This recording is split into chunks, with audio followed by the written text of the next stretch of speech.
Welcome to Twisted Remedies. I'm your host, Justin Kucher, and this is a podcast about the benefits of Jiu Jitsu and other non-traditional remedies in trauma recovery. My guest today is Beth Jacobs. Beth is an EMDR therapist located in Essex, Vermont. Beth is going to talk about trauma, the effects trauma has on your body. She's going to talk about EMDR therapy, what it is, how it works, and the profound impact it can have in trauma recovery. I think one of the most important parts of this episode today is Beth and I discuss what steps to take if you're someone who's experienced trauma and want to start talking to someone or want to start getting yourself to a more healthy and better place. So thank you again for listening, and I hope you enjoy this conversation with Beth Jacobs.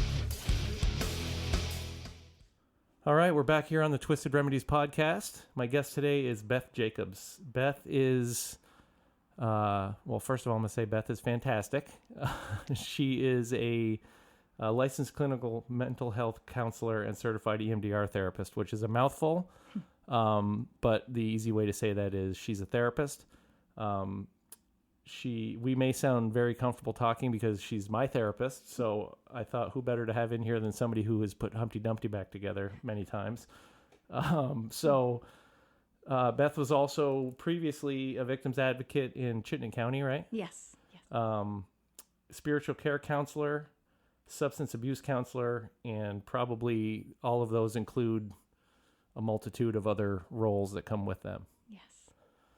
Well, thank you for being here. Well, thank you for having me. It's an honor. This is this is still a work in progress, but I think we're all a work in progress. Exactly. So it's so we'll see how it goes. I think right out of the gate, if you just tell us like stuff I didn't cover in that, how long you've been practicing, and we'll go from there. Sure.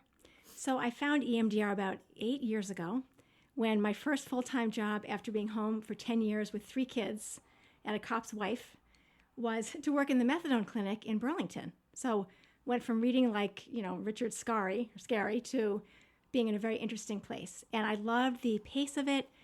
It was intense. It was a clinic meant for 40 patients. There were 400 people, a waiting list, national news. The opiate crisis was big. Right.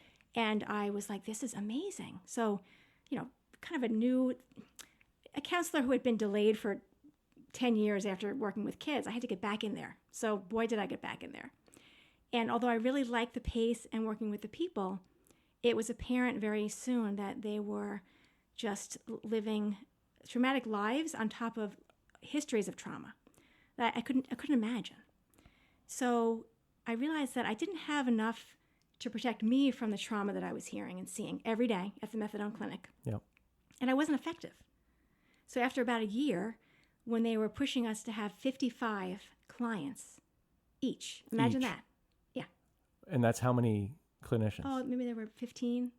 And 55 each between 15 of you. Yeah, and like pre-licensed counselors, so we had to get our licenses, and this was where you did it. Right. One case manager for hundreds of people. And those needs are really important, housing, car, health. So it was a mess. And I realized after about a year that I had to find something to work with trauma because it was inevitable to work with trauma as a therapist. Right. And I heard someone mention EMDR, and it just kind of stuck in my head. And when I left that place, I went and studied EMDR. I just knew. That little voice said, do it. And then once you train, you may as well use it. If you don't use it, you lose it. Right. And so I started private practice and wanted to work with first responders. I thought it was a natural fit for me, being a law enforcement spouse. And they started coming in, and I got to use EMDR. And the more I used it, the more I saw that it was incredibly powerful. So you started, your counseling started mainly based around kids. Well, it was after being home with children, my own children, for 10 years, and losing my mind. I had to get back into the field, kind of start over. And so it was a lot to hit me at once, like first responder clients, private practice, EMDR, but it really meshed well together. Yep. So, interesting. Yeah. And then, so the EMDR, you start doing that, and you kind of talked about this, but I'd like to dig into more about like why. And you mentioned obviously your spouse is law enforcement. Yes. Which, as we get further into this, like part of me when I was seeking somebody out, part of the reason that you were a good fit in my mind is because you have seen that, like, behind the curtain, because you're you're affiliated. Probably a better way to say that, but you're affiliated. So, so can you just kind of talk a little more about, like, what is it about first responders that, other than being married to one, that really made you want to work with first responders? Well, I just felt more comfortable. I mean, after being married for, almost 30 years by now, and living that life, which is so strange and unpredictable, but yet predictable. Mm-hmm. So much death, so much missing of holidays. It just made sense to be with people that I felt like I belonged with, and I really wanted to help take care of. Right. So you had a connection because you were sort of embedded in that. Totally. Living the life. Yeah. So one of the things I wanted to start off with is, as I started this, I've kind of talked about trauma, and it's a word I throw around in the podcast a lot. I'm pretty comfortable with at least what it means for me, but can you just, for people out there listening who don't know what trauma is, can you just give us an overview of what is trauma? How do we get trauma? Mm-hmm. And I'm sure we're going to go a lot deeper from there, but Okay. So it's not the event that happens to us. It is the response of our nervous system at the time of the trauma. And if we have a frozen moment, even a microsecond of feeling frozen or being frozen, then the brain is not going to file that away neatly. That is a moment of survival. So think about it like the impala there's a herd of impala, and they're moving kind of as one. And all of a sudden they sense the predator. So it's a cheetah in the bushes kind of thing. And they start to run, and one falters. As the cheetah is about to clamp onto that impala, it will go into a state of immobility. It will fall and play dead. It's not doing it on purpose. It's just doing it. Right. And that does two things. One is, if the impala is lucky, the cheetah will maybe pull it to its den, leave it alone for a little bit, turn away, and then the impala will jump up, run off, and shake it off. And they don't need therapy. Or if it's not so lucky, the cheetah starts to munch, and the frozen state will protect the impala from the feeling of being eaten. So we have that within us too. Yeah. We have this very old memory of being prey. So being frozen can be anything. And that energy that's trapped within us can stay alive forever. We don't age out of trauma. It has to be processed and thawed, and then we can move on. It's really quite interesting. Yeah. And I didn't make that up. That's from the book I brought called Waking the Tiger by Peter Levine, which I recommend highly. Making the Tiger? Waking the Tiger. Waking the Tiger. Waking the Tiger, Interesting. So obviously it's impactful, right? Like for me, and like my kind of journey through trauma, and I'm hoping I'm sort of on the back end of it now. I think I forget what you called it, like post-traumatic growth or something, which sounds really cool. I don't know what any of that means, but I feel like I'm in a good place. Yes. Why is it important that, you mentioned that processing the trauma, and I think back to my law enforcement career, and for years it was go to a call, it's a bad call, it's, a death or a whatever, it's something bad, and then you just moved on to the next thing. Mm-hmm. There are some people I know and have talked to who are like, well, none of that stuff bothers me, which knowing what I know now, I think it's going to bother them at some point, is my read on it. But why is it important that we pay attention to that stuff and process it? And should we get ahead of that?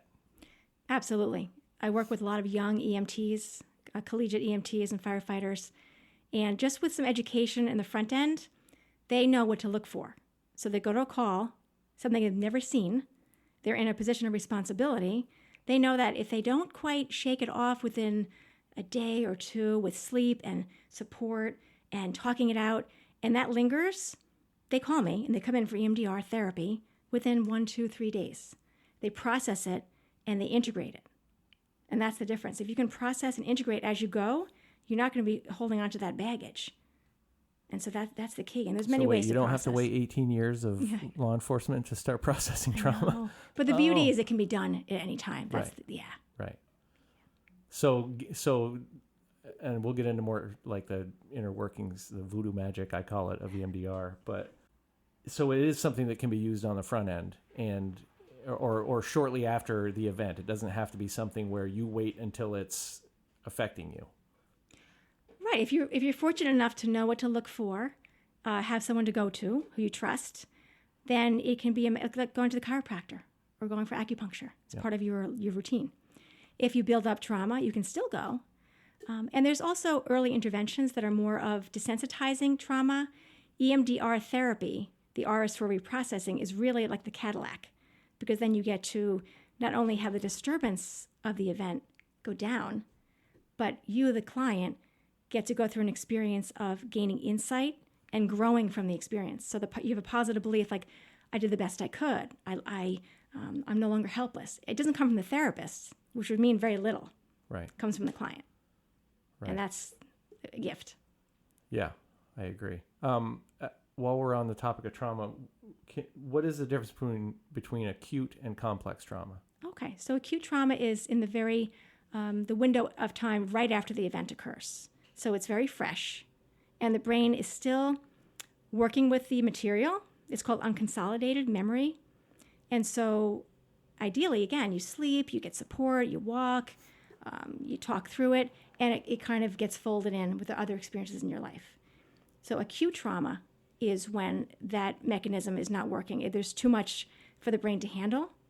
And that's a really important state. If you can come in for EMDR therapy in that first 30 days, say, you won't have to live for such a long time with the symptoms. So when I think about like my own experience with trauma, there's a lot of stuff that comes along with that. What are some of the like physical signs, the signs of how people are thinking, how they're presenting that come along with trauma that can, maybe they're not aware that they're having a trauma response. What are some things that they can look for? Sure. So in the days following an event that is traumatic, again, you're going to look for the memories attached to the trauma to be ideally going in one direction, which is kind of in the past. And if not, that's the gateway into trauma is through the memories. So if they remain really vivid, if there are fragments, if you're having flashbacks, it could be smells, you'll know. And that's a sign that EMDR could be very helpful for you. So with PTSD, the first marker is that if the memories are not, if they remain intrusive, so intrusive memories, thoughts, nightmares, flashbacks, that's your sign that there could be something more needed. And with that, it's very difficult to live with those, Justin, as you know. Mm-hmm. And so that leads to avoidance. We don't want to think about it, but we can't help it. And then our nervous system is really jacked up. So you have that arousal, and you have the moods and depression. And so it's quite a collection of symptoms, but it starts with memories not being consolidated, not being processed at the top. Right. So I think back to, one of the like experiences I had at BPD, and there was, I think, several of us who probably, who I know went to talk to somebody after, was the Hyde Street Cleaver attack. It was a homicide. If you're listening and don't know what that is, don't Google it. But it was a pretty horrific, probably the worst. Well, definitely the worst scene I had been to in, at that point, almost 20 years of law enforcement. And I remember part of kind of what was stuck with me was I had this, I thought I had processed everything. And then there was this 8-second loop where the victim was at my feet while other stuff on the scene was happening.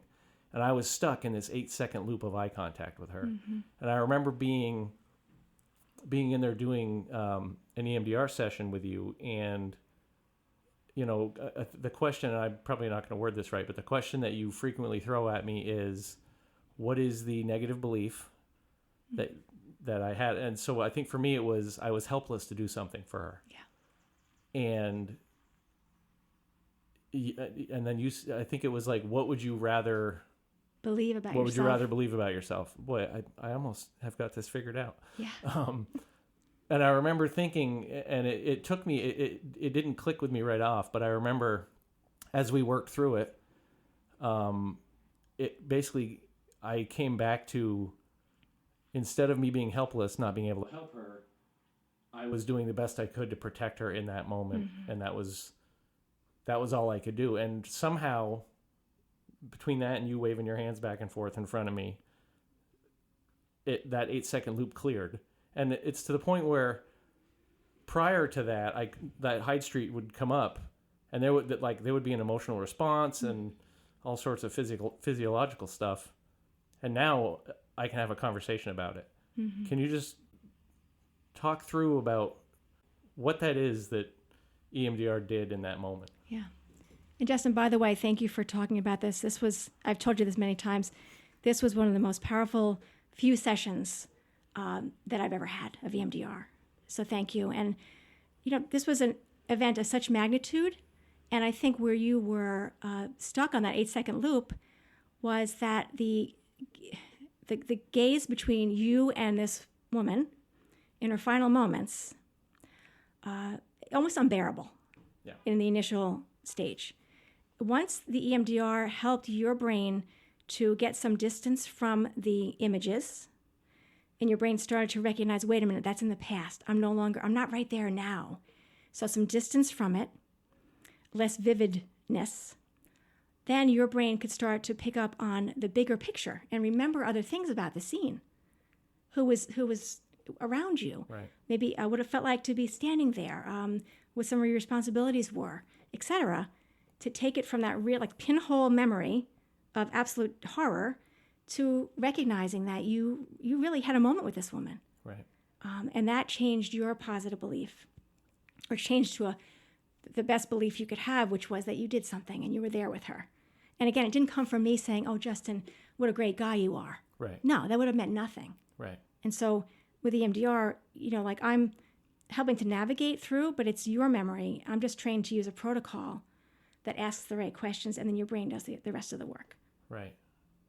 So, and I know there's probably a lot to this next question, but the difference between EMDR and other modalities and other, like talk therapy, whatever other kinds of therapies there are, if there's a distinctive difference between them, what do you think it is about EMDR that sets it apart from other ones? So although it's a pretty severe example, what you just talked about with Hyde Street, imagine if you were just talking about that event to a therapist. What would happen is you would be completely activated, kind of back reliving it, right, with nothing to help you. Even if the therapist is very compassionate, that's not enough. That could almost be worse, because you might see the look on the therapist's face. So talk therapy is accessing the rational brain. And clearly, in a moment of witnessing someone's final moments in this violent scene and feeling helpless, the whole brain is needs to be addressed, and the body too. And so that's where EMDR, following a protocol, goes through the actual memory, the negative cognition, the preferred belief. How true does that feel? What is your emotion as you bring it up right now? Give me a number between 0 and 10, and where is it in your body? Right. So it gets the whole bundle. It's not fun until you start feeling the relief that comes when you add the eye movement, for example, and the processing begins. And then it's a huge game changer. Yeah, that's where the voodoo magic that I call it comes in, because you're just waving your hand back and forth, and the next thing I know, things are different. Yeah, exactly.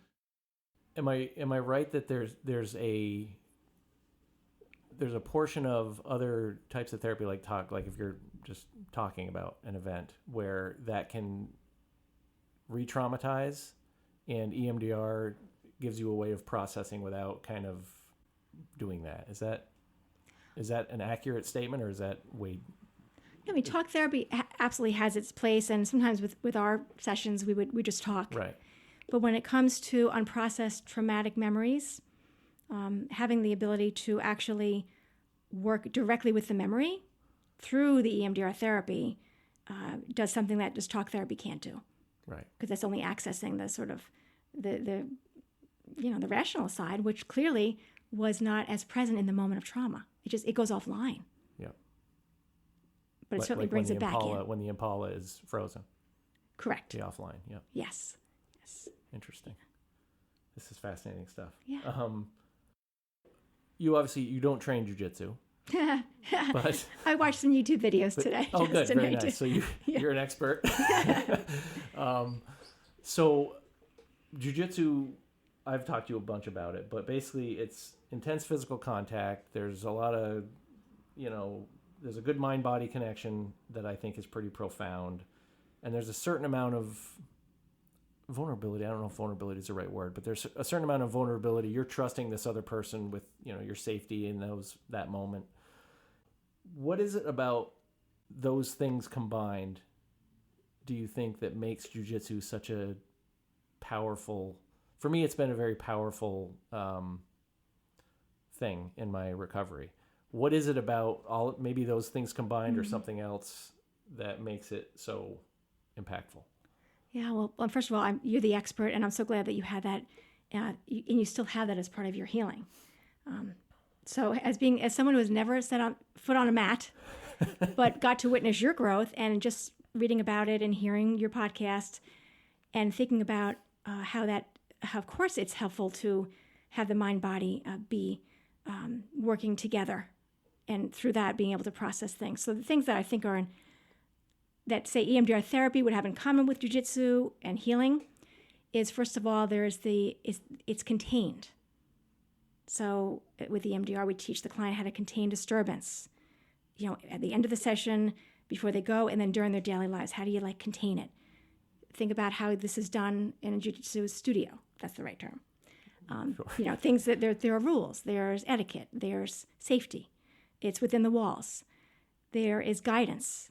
There's mentoring. There's discipline.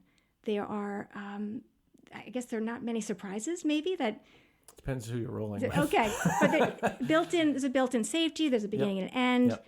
And I guess the body is able to go through maybe a moment of immobility, being pinned, but you start to know that it's not forever. The person will get off of you, and then you'll debrief, and you'll learn, and then you'll gain more mastery over your body.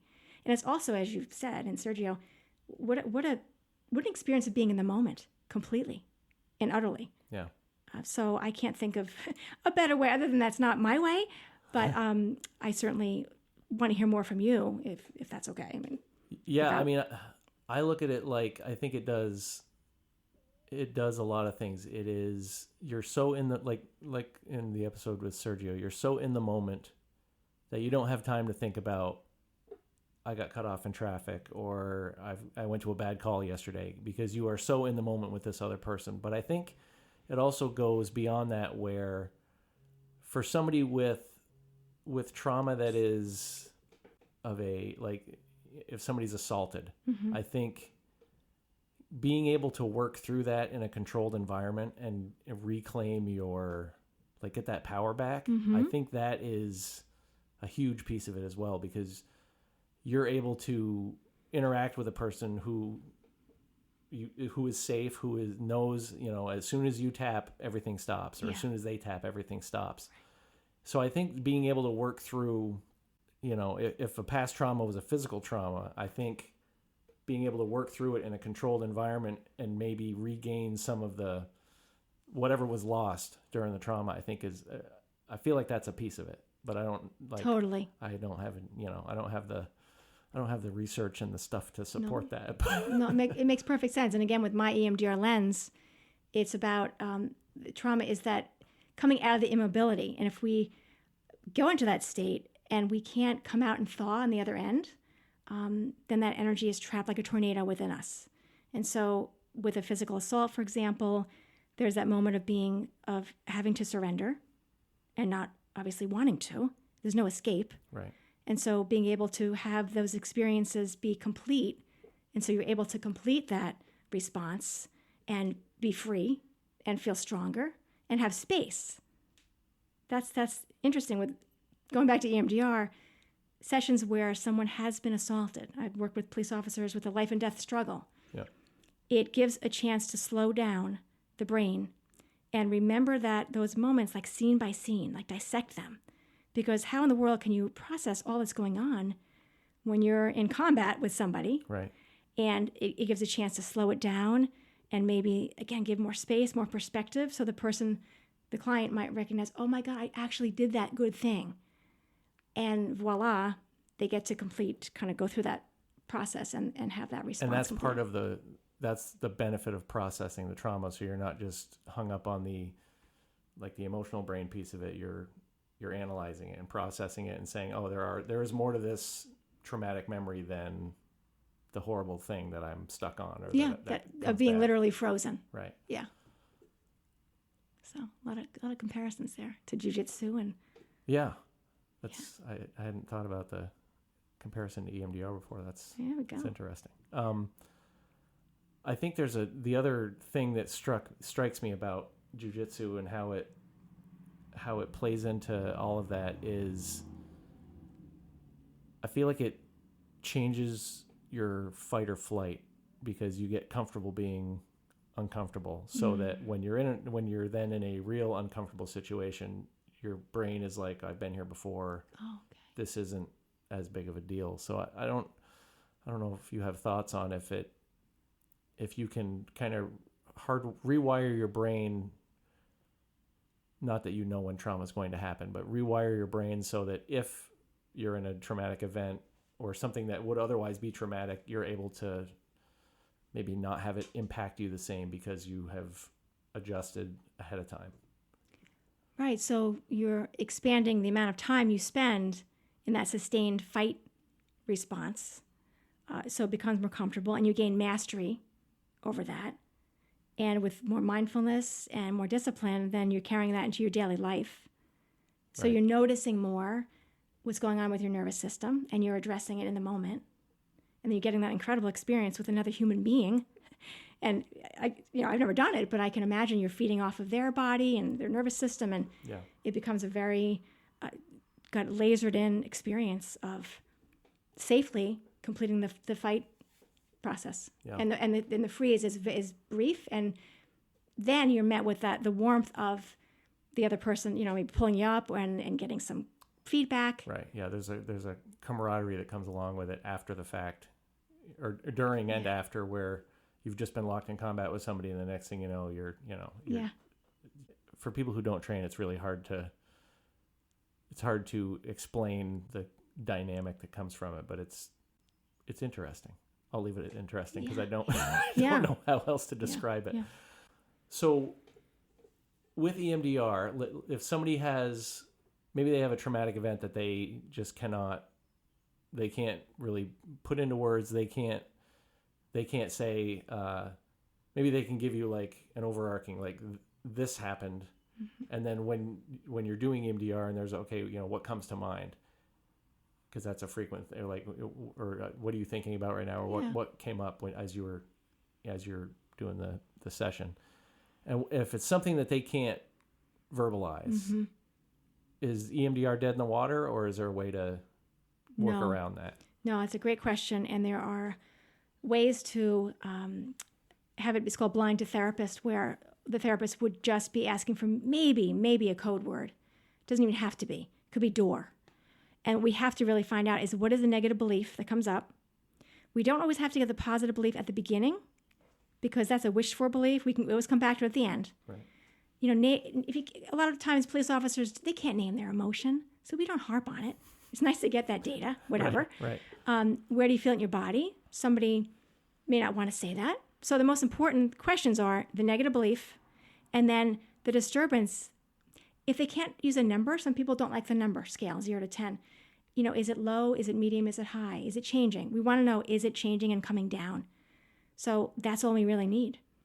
And I think there are new protocols now with even less information is needed to know about those things that are important to the therapist to know. So you said blind to therapist. So it truly is, you don't have to know the details. You just have to know the negative belief, and they have to know what their code word means. Yes. or whatever their Yes. marker or their thing that they're calling that. Mm-hmm. And then EMDR can still work. Absolutely. Absolutely. That's voodoo magic. I know. I had one client who just gave a string of numbers. I'll never know what they were. Right. And it helped. Right. The goal is that if somebody listening has trauma, this maybe leads them out of the woods to a better existence and out of that. For somebody who hasn't taken steps to talk to a therapist or to do something, what are first steps that they can take to start working toward healing? Boy, so many ways. I mean, ideally they would have at least one person they could talk to, someone who they have watched them struggle and they have seen something change for the better, and they just get a sense this person is safe to talk to, and they've changed. That's post-traumatic growth. And so that would be ideal to have a flesh and blood person.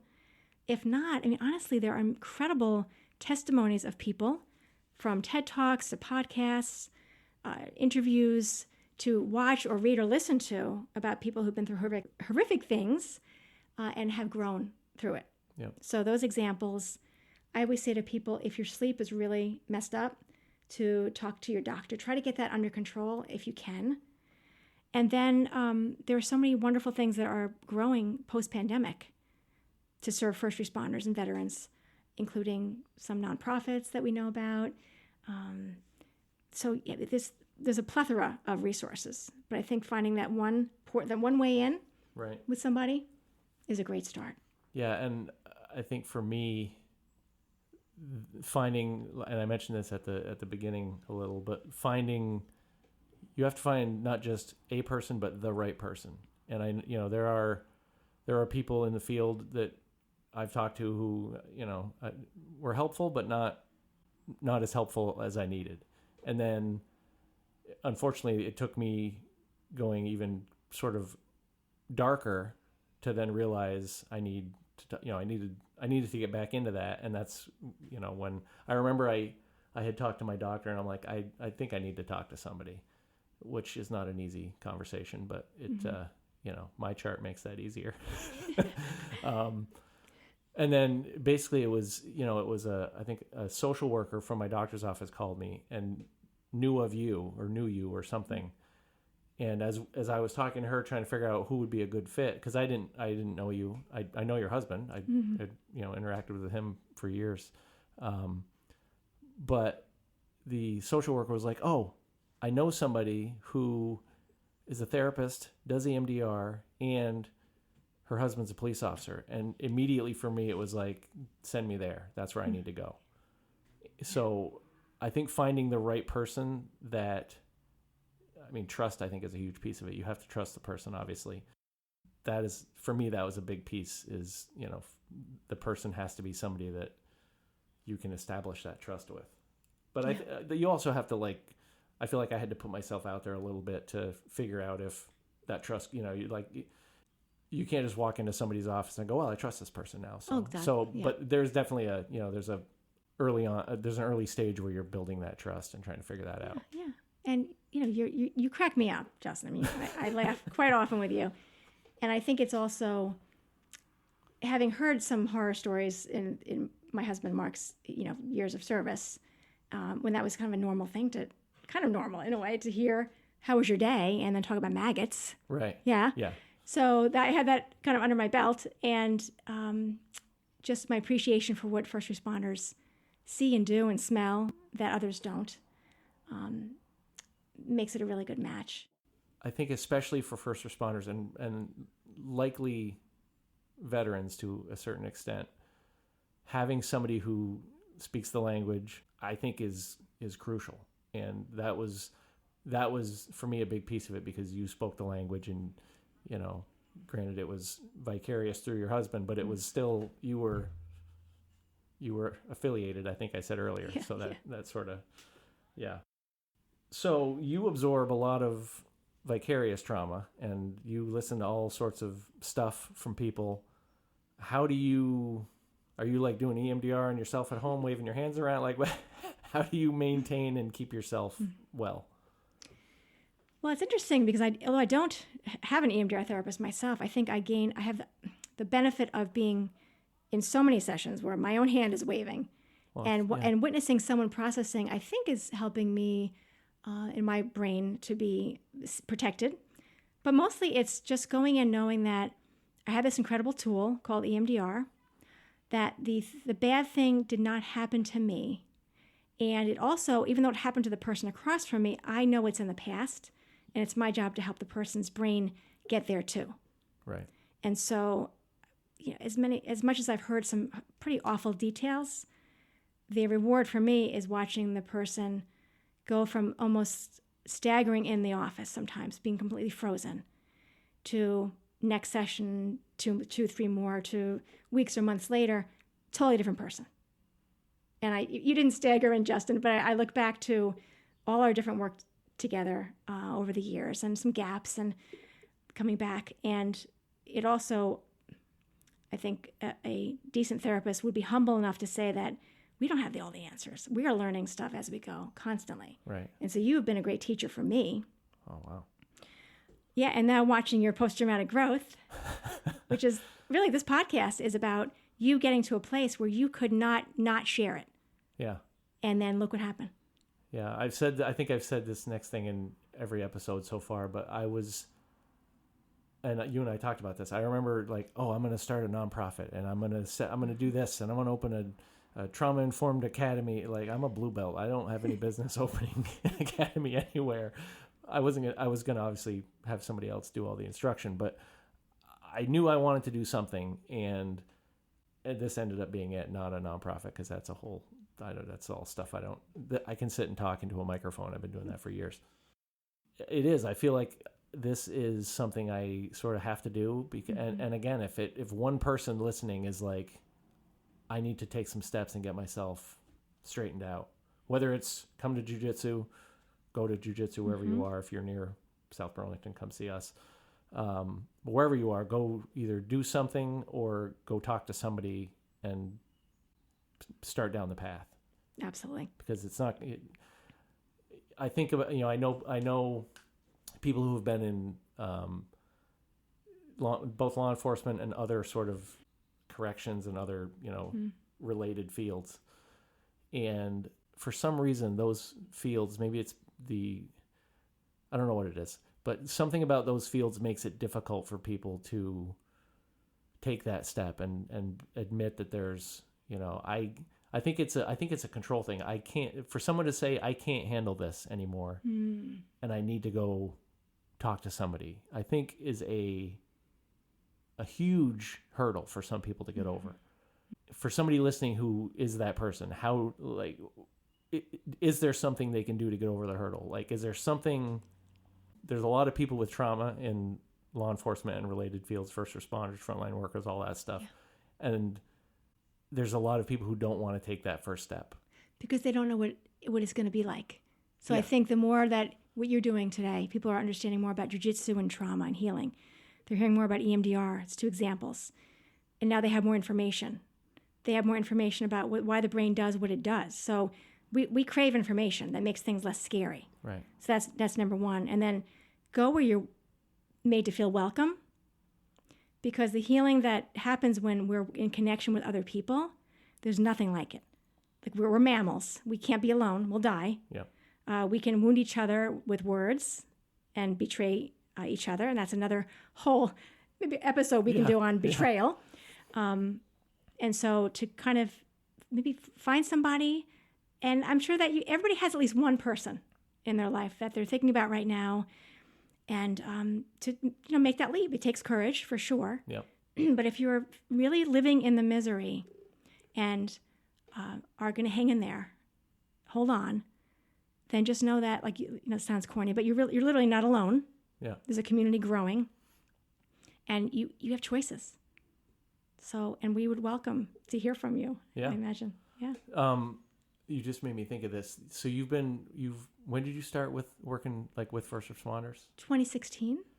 Okay. So have you seen a shift since 2016 about the dynamic of people not wanting to, I know, Burlington was we were doing debriefs on stuff a long time ago, but sometimes it was, a bunch of us in a room with a supervisor and talking about the tactics that worked and the tactics that didn't. There was no trauma debrief that came with it.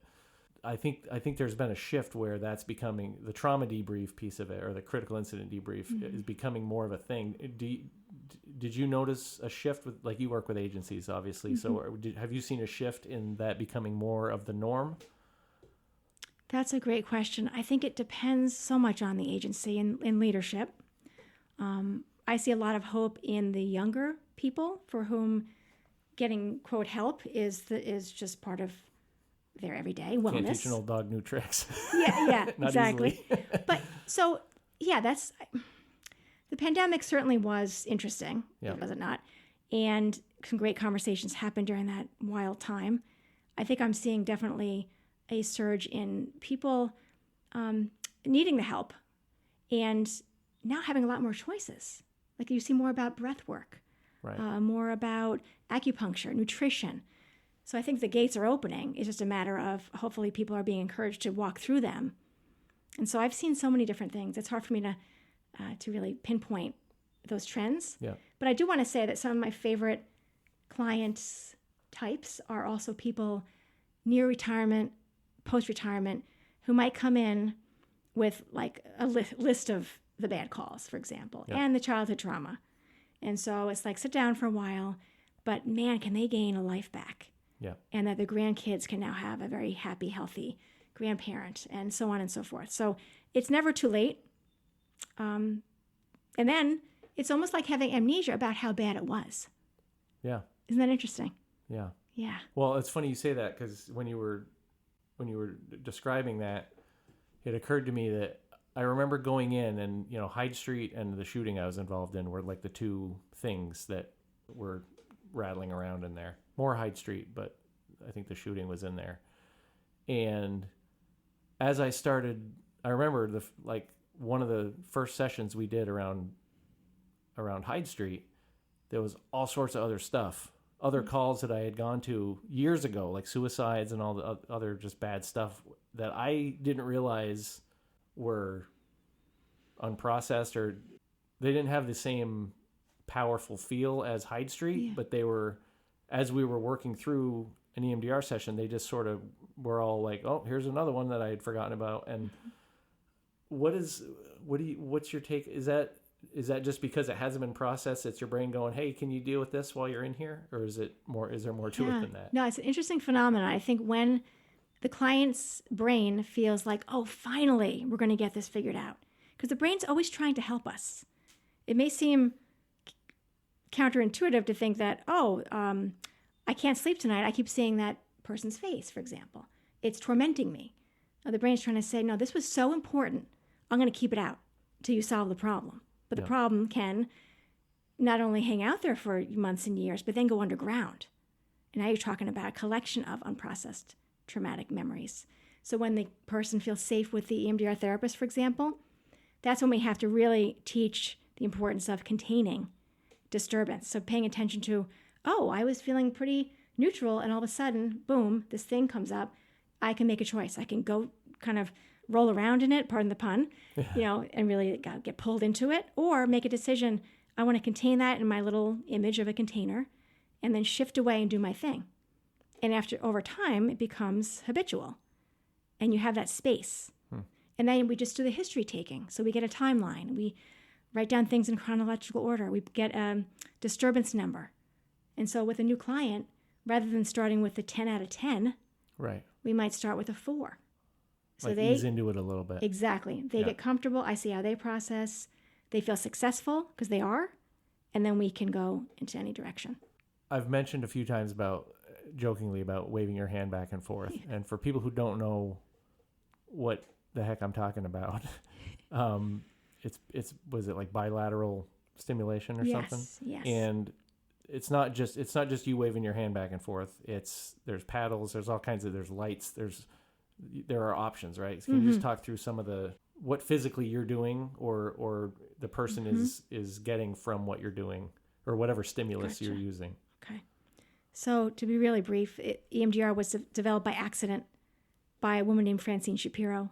Thank you, Francine. Yes, yes. The late, great Francine. She was taking a walk in a park in California. She was a PhD psychology student, a cancer survivor, and very in tune with her body. And she was taking a walk and realized that she was having, kind of worrisome thoughts. When she got to the end of the path, she realized that they were much lighter. They were even gone. She said, what the hell just happened? Yeah. So she literally retraced her steps. And as she was walking, she realized her eyes were flicking back and forth.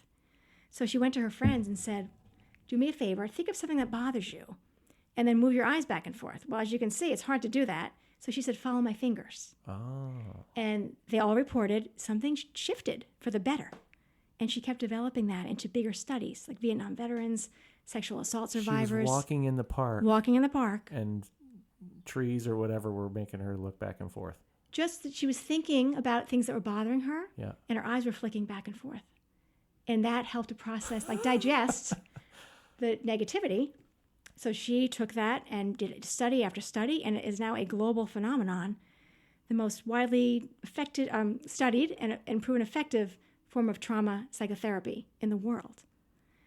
And of course, we had more therapists. I'm sure it's happening. Yeah. There are many different ways to learn about EMDR. You don't do it to yourself, but great books about it, and podcasts and TED Talks and research.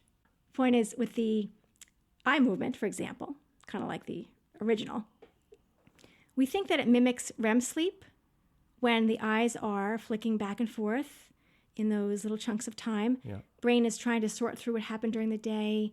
This mattered, this didn't, this was great. Remember that. But it's brief and it's random. Right. It's not enough to target something so disturbing.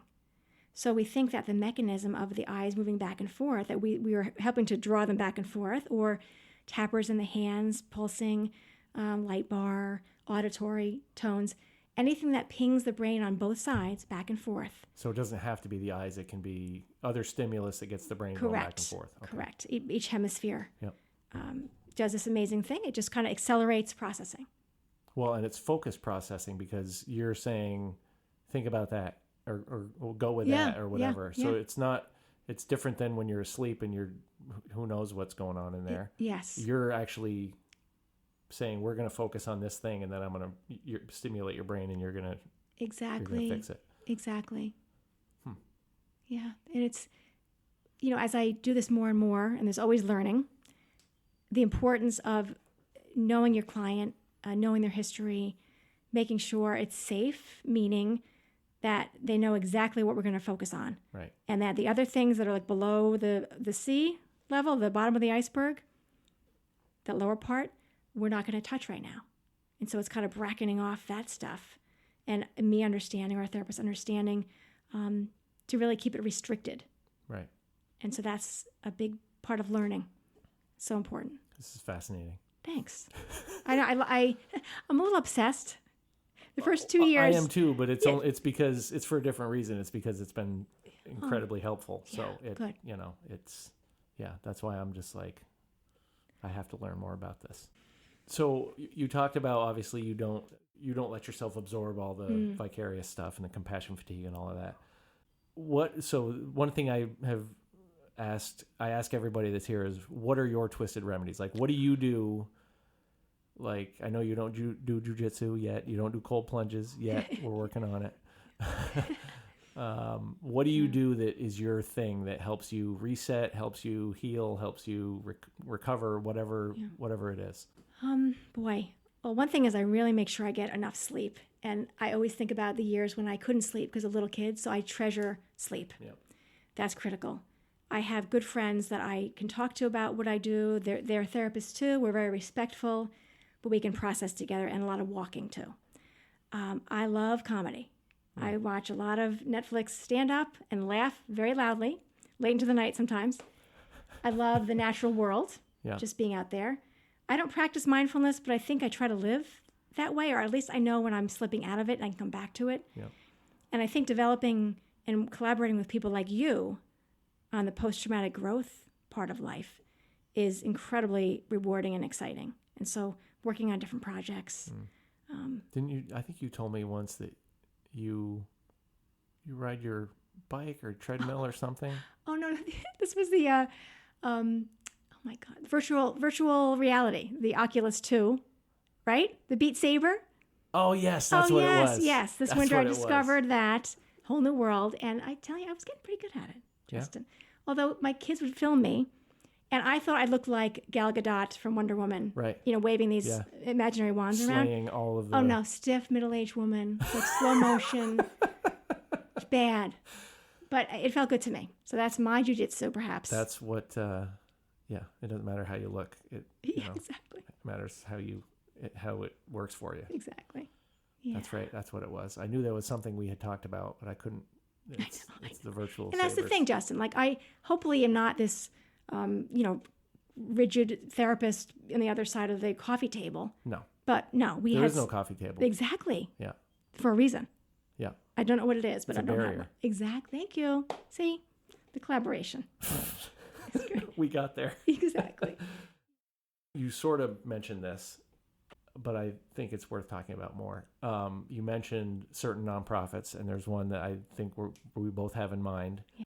I guess I'll say it like this. What is out there for resources for frontline workers, first responders, veterans, aside from going to see a therapist, like things like Frontline? Gotcha. Well, I think I'll bring it back around to Frontline Foundations because it has been an incredible resource for me to know that I can refer my frontline workers and first responders, veterans to this incredible 5-day outpatient program. And I think I've maybe 18 people. Wow. So far. Yeah. From corrections, DCF workers, police, veterans, what am I missing? Firefighters, EMS, etc., nurses come back. They're transformed. Yeah. Yeah. So the pairing of EMDR, kind of on the front end often, and then referring to the frontline program, is not always a sequence, but I found that often that's what happens with us, is I kind of pass them off.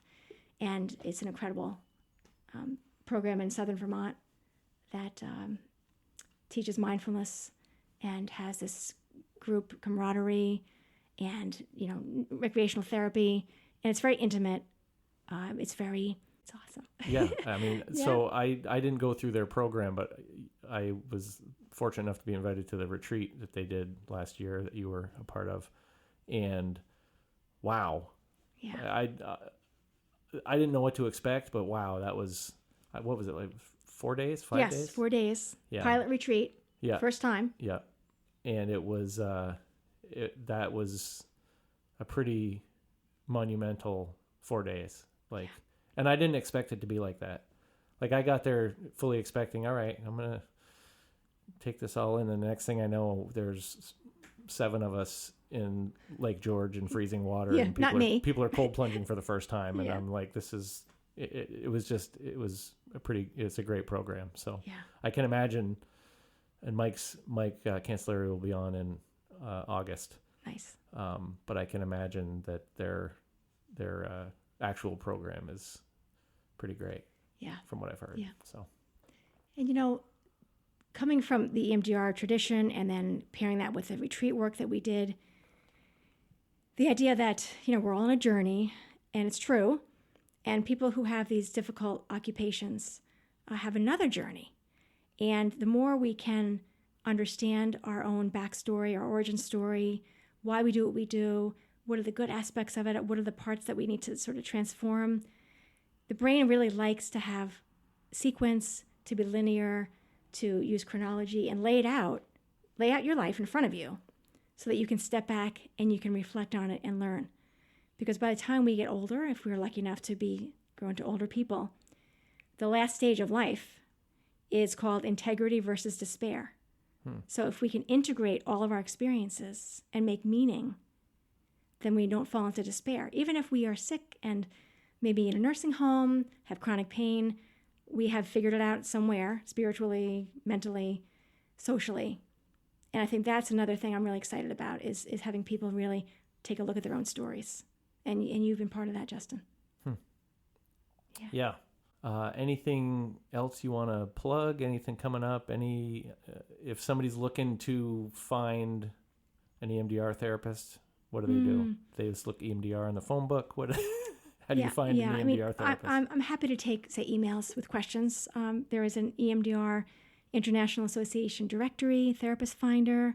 A lot of people are full or have waiting lists, but you can certainly try. I have some colleagues who have their own populations they work with, but on occasion, they're happy to take a client. So a lot of this is kind of vetting and connecting. Yep. There's lots of good reading. I can give you some great titles of books and things. Yeah, I can put stuff in the show notes too, so we can connect, and you can give me something to stick in there for people as a resource. Totally. Yeah, it's I have never had a client who did not grow in some way. Now, I'm not saying that I did it, but I got to witness it. From EMDR. Yeah, and even talk therapy. Yeah. Sometimes it just wasn't the right fit, but processing is critical, and the integrating as you go. And I also love working with first responders and frontline workers because they are, quote, high-functioning people. I mean, to have gotten into the positions that they are in took a lot of time, discipline, courage, money sometimes, sacrifice. There's a calling in there. And so that makes it, just for me, you're able to kind of jump in and not necessarily have to do a lot of the kind of foundational work. Right. Yeah. Yeah. This has been fascinating. Good, Justin. I love digging into EMDR. I mean, I jokingly call it voodoo magic, but it is pretty awesome. Good. Well, as we wrap up, thank you for coming on.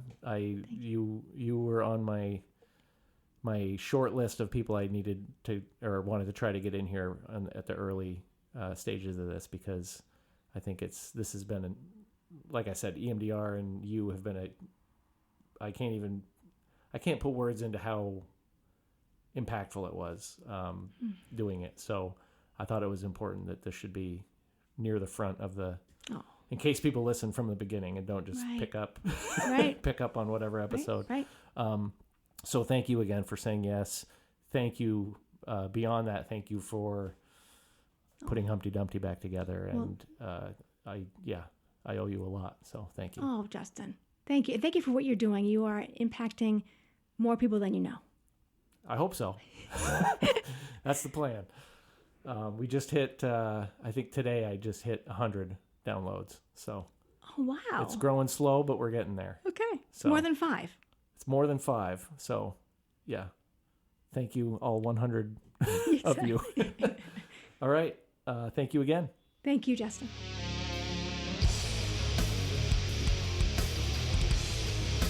And that brings us to the end of another episode of Twisted Remedies. If you enjoyed the show, please like, subscribe, and write a review on whichever podcast platform you're listening on. Also, if you'd like to ask a question about something you've heard on an episode or didn't hear on an episode, or you'd like to recommend a topic or a guest, please go to twistedremedies.com and connect with me there. Most importantly, as always, take care of yourselves and take care of each other.